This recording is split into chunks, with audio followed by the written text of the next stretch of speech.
A new human rights art exhibit is giving visitors a taste of daily life in one of the most isolated countries in the world. The People's Museum of North Korea opens tomorrow at Toronto's Stackt Market and runs until July 22nd. And here to tell us more is Sean Chung, Executive Director of Han Voice. Sean, first of all, good morning to you. Thanks so much for joining us today. Give us a little bit of an idea of what people can see and experience at this exhibit.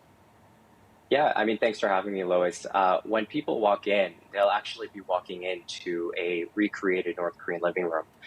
We're working with North Korean refugees to create that experience of what it feels like to be a North Korean living inside the country today. We're also working with a former North Korean propaganda artist and featuring his work, which satirizes and parodies the regime, but also puts the North Korean people at the center of his work.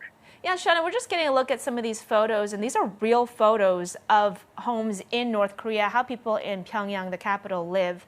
Of course, you were mentioning that satire work as well, which is fascinating. So tell us a little bit more about that artist, Sun Moo, and what we will be able to learn about him. Yeah, and so Sun Moo is actually not his real name.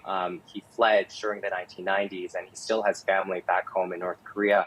Sun Moo actually means the absence of borders, and his work really speaks to that, the kind of transcendent nature of art and his ability to tell stories using the same style that he used back when he was a propaganda artist in North Korea. And so we're really excited to have him show his work in Canada in showing a glimpse of the kind of propaganda that's there, but also the stories of the North Korean people.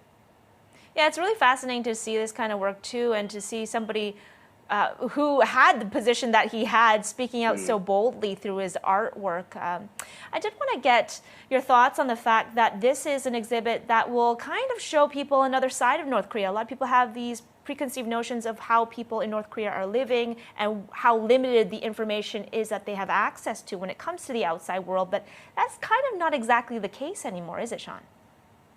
Yeah, and that's exactly the kind of conversation that we want to start. When people think about North Korea, it's oftentimes the crazy leader and the nukes and his bad haircut that people think of, but the story is so much deeper, and that's exactly the kind of narrative that the regime wants to advance, one that's centered around one person. But when we actually look at the story of the North Korean people and how they're creatively defying the regime and accessing information through USB keys and micro SD cards, we'll see a story not of passive suffering, but a story of resilience, of entrepreneurship, and of great innovation inside the country. Right, and we have some video, I am sure, of some of these K-dramas and these K-pop stars who have also reached North Korea. So there's this effort to block out the Western world, but what you're saying is North Koreans have access to this now because of technology. Yeah, and so there are really two sides to this story. The first is of a North Korean regime that is feeling insecure in its position, especially through the global pandemic, and has made every effort to survey and censor the content that is reaching its population. And so, for example, they use an application called Trace Viewer to actively screenshot what North Koreans are watching on their smartphones, and it keeps within a photo storage.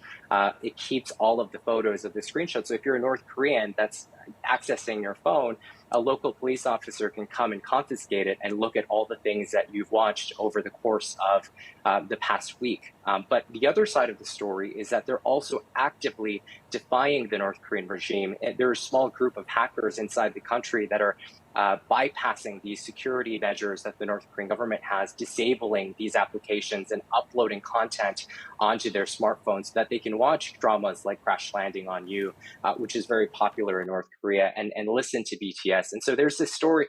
The story is of a cat and mouse game. And it's so unfortunate that we often don't hear about the mouse, and we always hear about the cat. And so that's exactly what our museum is designed to tell the story of the North Korean people.